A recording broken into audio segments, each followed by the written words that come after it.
What is the middle way?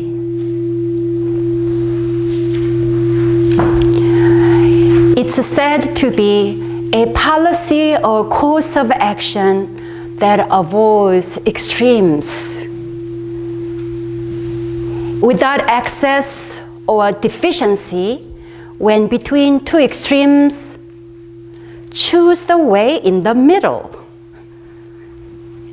Seeking a reasonable path between conflicting extremes, such as an ascetic practice on one end and a loosey-goosey approach to life on the other.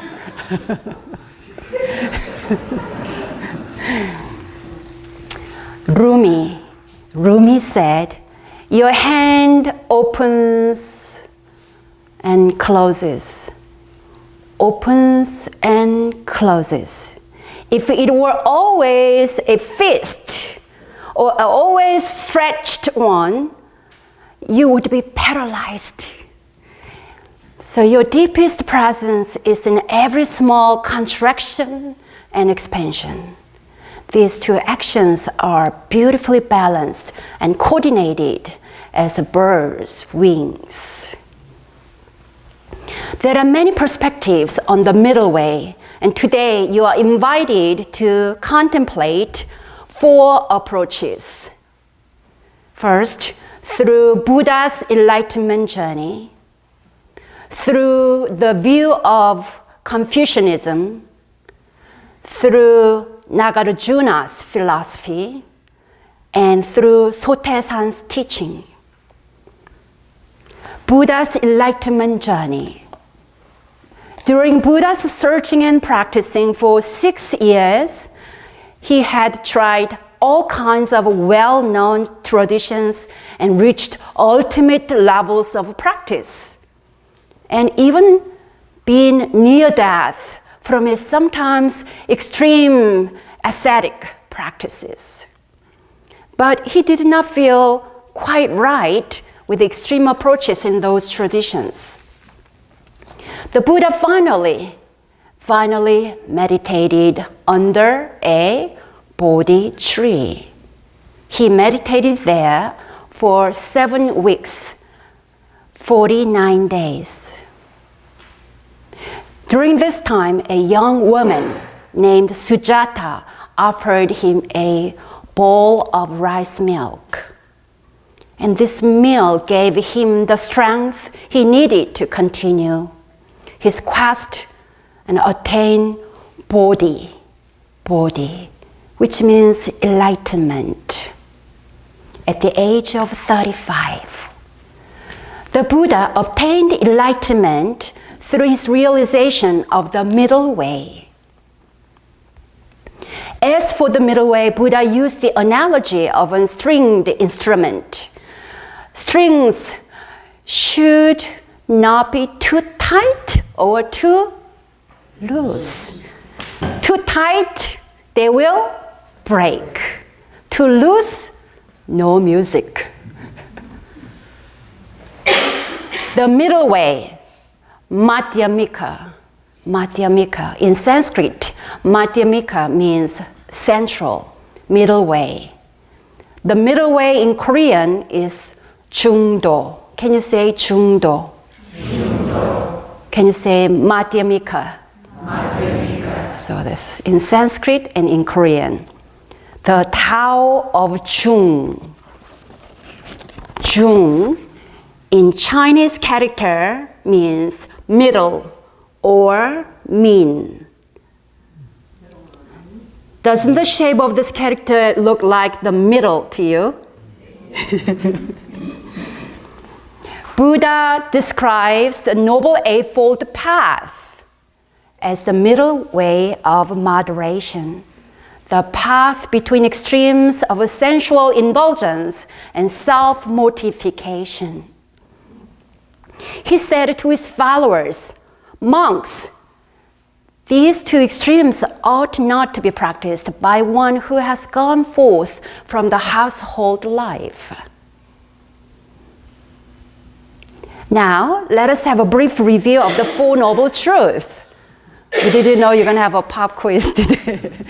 Okay, what's the first noble truth? There is suffering. And we talk about 8 different kinds of universal sufferings. Second one, there is a cause of suffering, and there is an end of suffering, and then lastly, there is a path for ending suffering. And then for the path, there are Eightfold Path. The Eightfold Path is the roadmap for the middle way between self-indulgence and asceticism. Okay, what are the Eightfold Path? Right view, right thought, right speech, right action, right livelihood, right dedication, right mindfulness, and right concentration. Right. How many times right?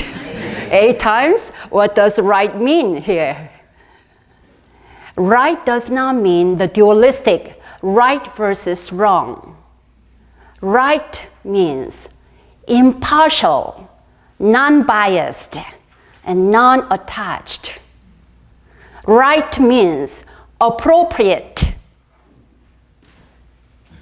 Here is a story about the meaning of right being appropriate.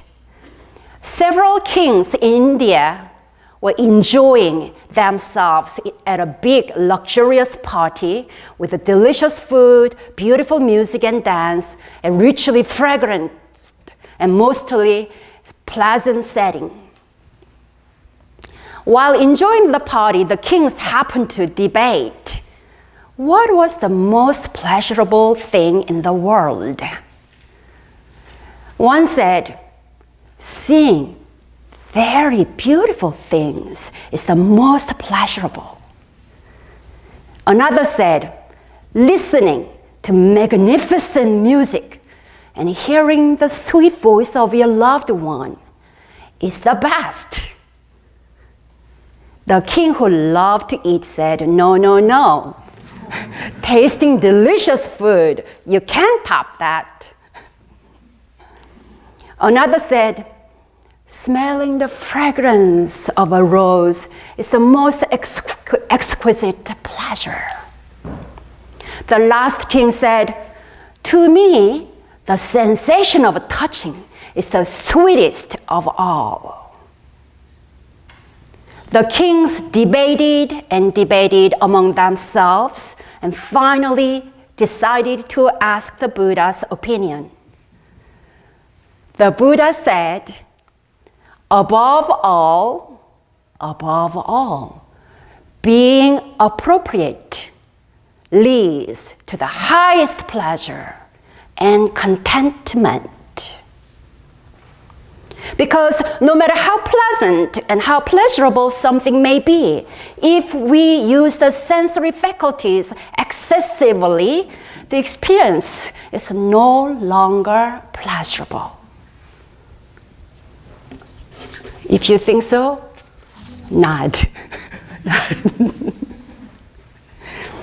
For example, these days, our health is in danger because we eat inappropriately. We eat too much too fast. I eat too much too fast. The Tao of eating.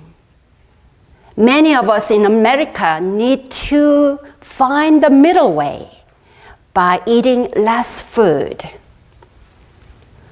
But the starving children in Somalia need to eat more food. For them, that would be the middle way. Have you ever found yourself using your eyes excessively by watching something on a screen? Having your ears open constantly, hearing all the sounds around us in the world. Buddha says we can have more lasting joy and fuller contentment when we use our 5 senses with moderation. Now, the middle way from Confucianism.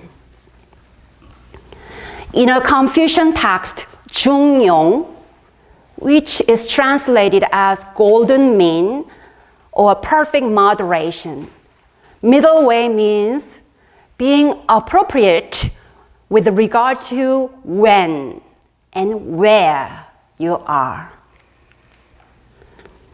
The first, being appropriate with the when. Middle way with the right time. Right time. For example, don't wear summer clothes in winter. Engage in appropriate parenting according to the age of the child. Plant seeds in the right season. Don't miss the harvest. Know when you need to take a break from work.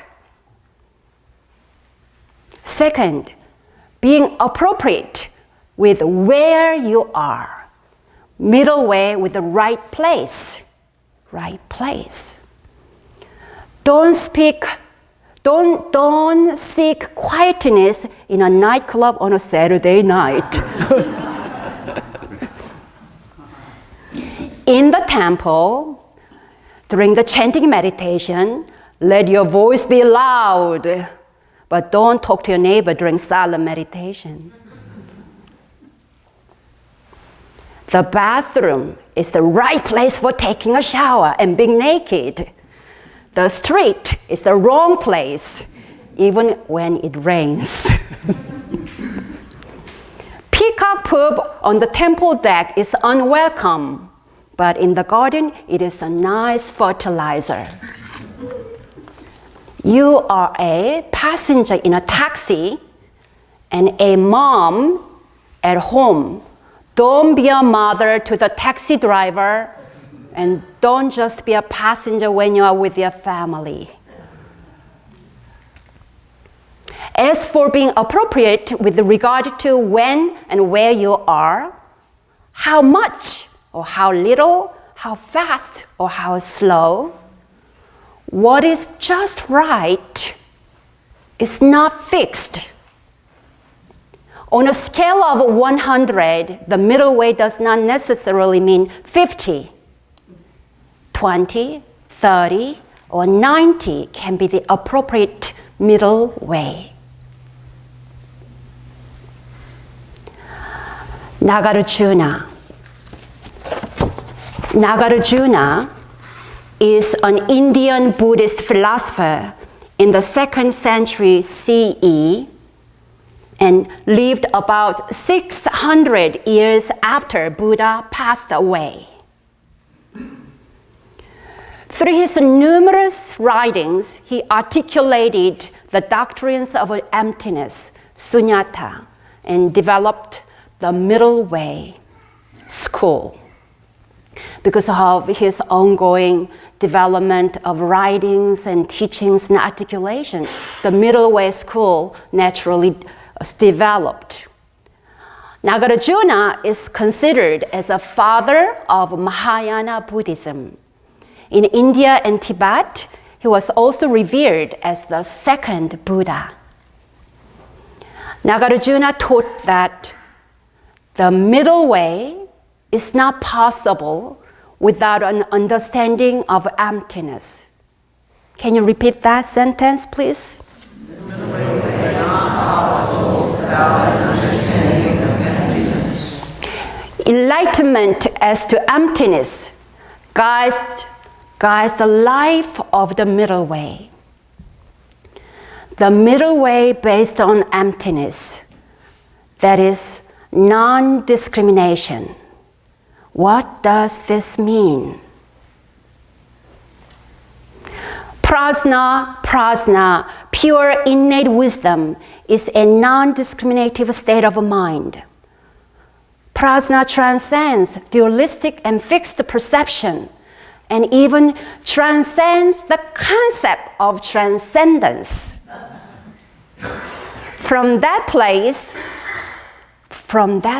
rise discernment, right discernment arises. For example, if you're not strongly partial to either Democratic or Republican, you are transcending dualistic idea about politics. Anyone is here? You're transcending. When we are attached to the idea that, oh, I dropped the dualistic perspective, then what happens? We can be judgmental about those who hold their opinions.